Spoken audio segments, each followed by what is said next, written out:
Forrest Gump by Winston Groom. Chapter 1, School and Football. I was born an idiot, but I'm cleverer than people think. I can think things okay, but when I have to say them or write them down, sometimes they come out all wrong. When I was born, my mom named me Forrest. My daddy died just after I was born. He worked on the ships. One day, a big box of bananas fell down on my daddy and killed him. I don't like bananas much. Only banana cake. I like that all right. At first, when I was growing up, I played with everybody. But then some boys hit me, and my mom didn't want me to play with them again. I tried to play with girls, but they all ran away from me. I went to an ordinary school for a year. Then the children started laughing and running away from me. But one girl, Ginny Curran, didn't run away, and sometimes she walked home with me. She was nice. Then they put me into another kind of school, and there were some strange boys there. Some couldn't eat or go to the toilet without help. I stayed in that school for 5 or 6 years. But when I was 13, I grew 6 inches in 6 months.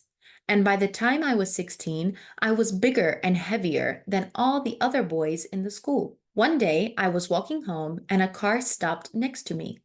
The driver asked me my name, and I told him. "What school do you go to?" he asked. I told him about the idiot school. "Do you ever play football?" he asked. "No," I told him. "I see other people playing, but I don't play, and they never ask me to play with them." "Okay," the man said. 3 days later, the man in the car came and got me out of school. Mom was there, and they all got the things out of my desk and put them in a brown paper bag. Then they told me to say goodbye to the teacher. The man in the car took me and Mom to the new high school. There, an old man with gray hair asked me lots of questions, but I knew that they really wanted me to play football. The man in the car was a football coach called Fellers. Coach Fellers asked me to put on a football suit, then asked me to undress and dress again 20 times until I could do it easily. I began to play football with the high school team, and Coach Fellers helped me, and I went to lessons in the school. One teacher, Miss Henderson, was really nice. She taught me to read. And who do you think I saw in the school cafe? Ginny Curran. She was all grown up now, with pretty black hair, long legs, and a beautiful face. I went and sat with her, and she remembered me. But there was a boy in the cafe who started calling me names and saying things like, "How stupid." Then he threw some milk at me, and I jumped out of my chair and ran away. A day or two later, after school in the afternoon, he and his friends came up to me and started pushing and hitting me. Then they ran after me across the football field. I ran away fast. I saw that Coach Fellers was watching me. He had a strange look on his face, and he came and told me to put on my football suit. That afternoon, he gave me the ball to run with. The others started running after me, and I ran as fast as I could. When they called me, it needed 8 of them to pull me down. Coach Fellers was really happy. He started jumping up and down and laughing. And after that, everybody liked me. We had our first game, and I was frightened. But they gave me the ball, and I ran over the goal line 2 or 3 times. People were really kind to me after that. Then something happened which was not so good. "I want to take Ginny Curran to the cinema," I told Mom one day. So she phoned Ginny's mom and explained. Next evening, Ginny arrived at our house wearing a white dress with a pink flower in her hair.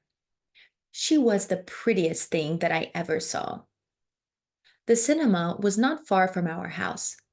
Ginny got the tickets and went inside. The film was about a man and a woman, Bonnie and Clyde, and there was a lot of shooting and killing. Well, I laughed a lot. But when I did this, people looked at me and Ginny got down lower and lower in her place. Once I thought that she was on the floor, and I put my hand on her shoulder to pull her up. But I pulled her dress, and it came open, and she screamed. I tried to put my hands in front of her because there were people looking at us. Then two men came and took me to an office. A few minutes later, four policemen arrived and took me to the police station. Mom came to the police station. She was crying, and I knew that I was in trouble again. And I was in trouble, but I was lucky. Next day, a letter arrived from a university. It was good news. If I played in their football team, there was a place for me in school there. And the police said, "That's okay with us, just get out of town." So the next morning, Mom put some things into a suitcase for me and put me on a bus. She was crying again, but they started the bus and away I went. That's the end of chapter 1. If you would like to know what happens in chapter 2, Life at University, please listen to the next episode. See you soon. Bye.